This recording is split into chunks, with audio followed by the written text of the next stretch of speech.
বাহরুর রায়েক ফিকহের সবচেয়ে একটা ভালো কিতাব। উনি বাবুল বিতরে ওয়ান নওয়াফিল দ্বিতীয় খণ্ডের 52 পৃষ্ঠার মধ্যে বর্ণনা করেন, ক্বালা ইবনে নুজাইম মিসরি, ওনার কিতাব আমাদের কামেল ক্লাসের মধ্যে পড়ানো হয়,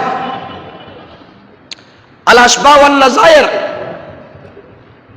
কত বড় বিখ্যাত আলেম দেখেন, তিনি বলতেছেন ওয়া মিনাল মানদুবাত আহয়াউ লায়ালিল আশর মিন রমদান ওয়া লাইলাতাইল ঈদাইন ওয়া লায়ালি আশর জিল হিজ্জা ওয়া লাইলাতিন নিসফ মিন শাবান।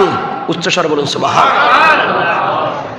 বাহরুর রায়াকের লেখক রাইটার আল্লামা ইবনে নুজাইম মিসরি রাহমাতুল্লাহ তাআলা তিনি বলেন, যেই কয়টি রাত বান্দাগি করা মুস্তাহাব উত্তম, সে রাতগুলোর মধ্যে হচ্ছে রমজানের শেষ 10 রাত, 2 ঈদের রাত, জিলহজ মাসের প্রথম 10 রাত, আর শাবান মাসের 14 তারিখের দিবাগত রাত।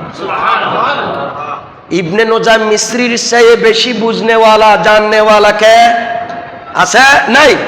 কারণ যার কিতাব পড়ে মৌলবী মৌলবী হয়, মোল্লা মোল্লা হয়, মুফতি মুফতি হয়, ওনার কিতাবকে বাদ দিয়ে, ওনার মতকে বাদ দিয়ে আপনি মন গড়া মুফতি, ফেসবুকের মুফতি, ইউটিউবের মুফতি, এর আমল এদের ফতোয়া দিয়ে আজকে আমার ভাই বোনদেরকে আল্লাহর রহমত পাওয়া থেকে যারা বঞ্চিত করছেন, প্যারা হাজরিন, নিজেরও গোমরা, অপরাপরদেরকেও গোমরা করে চলেছেন। কথা বলেন ঠিক কিনা?